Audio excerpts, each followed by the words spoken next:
హెబ్రీయులకు రాసిన పత్రిక 4వ అధ్యాయము.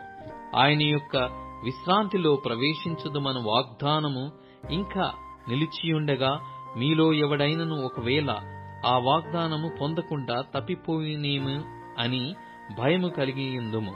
వారికి ప్రకటింపబడినట్లు మనకును సువార్త ప్రకటింపబడెను గాని వారు వినిన వారితో విశ్వాసము గలవారై కలిసియుండలేదు గనక విన్న వాక్యము వారికి నిష్ప్రయోజనమైనదాయెను.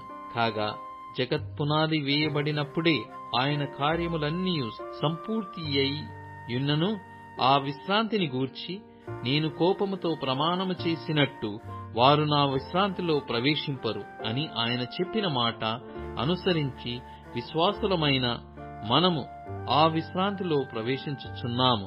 మరియు దేవుడు 7వ దినమందు తన కార్యములన్నిటినీ ముగించి విశ్రమించెను అని 7వ దినమును గూర్చి ఆయన ఒక చోట చెప్పియున్నాడు. ఇదియునుగాక ఈ చోటుననే వారు నా విశ్రాంతిలో ప్రవేశింపరు అని చెప్పియున్నాడు. కాగా ఎవరో కొందరు విశ్రాంతిలో ప్రవేశించుదురను మాట నిశ్చయము గనక ముందు సువార్త వినిన వారు అవిధేయత చేత ప్రవేశింపలేదు గనుకను నేడు మీరాయన మాట వినిన ఎడల మీ హృదయములను కఠినపరచుకొనకుడని వెనుక చెప్పబడిన ప్రకారము ఇంతకాలమైన తరువాత దావీదు గ్రంథములో నేడని ఒక దినమును నిర్ణయించుచున్నాడు. యెహోషువ వారికి విశ్రాంతి కలగజేసిన ఎడల ఆ తరువాత మరి ఒక దినమును గూర్చి ఆయన చెప్పకపోవును. కాబట్టి దేవుని ప్రజలకు విశ్రాంతి నిలిచియున్నది. ఎందుకనగా దేవుడు తన కార్యములను ముగించి విశ్రమించిన ప్రకారము ఆయన యొక్క విశ్రాంతిలో ప్రవేశించిన వాడు కూడా తన కార్యములను ముగించి విశ్రమించును. కాబట్టి అవిధేయత వలన వారు పడిపోయినట్లుగా మనలో ఎవడును పడిపోకుండా ఆ విశ్రాంతిలో ప్రవేశించుటకు జాగ్రత్త పడుదము.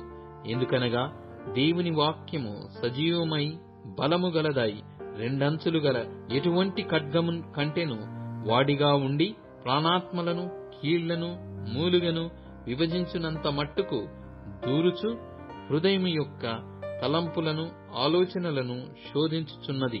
మరియు ఆయన దృష్టికి కనబడని సృష్టము ఏదియూ లేదు.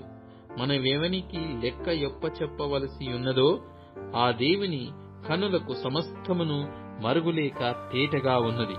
ఆకాశ మండలము గుండా వెళ్లిన దేవుని కుమారుడైన యేసు అను గొప్ప ప్రధాన యాజకుడు మనకు ఉన్నాడు గనక మనము ఒప్పుకొనిన దానిని గట్టిగా చేపట్టుదము. మన ప్రధాన యాజకుడు మన బలహీనతల యందు మనతో సహానుభవము లేనివాడు కాడు గాని సమస్త విషయములలోనూ మన వలననే శోధింపబడినను ఆయన పాపము లేనివాడుగా ఉండెను గనక మనము కనికరింపబడి సమయోచితమైన సహాయము కొరకు కృప పొందునట్లు ధైర్యముతో కృపాసనము నొద్దకు చేరుదము.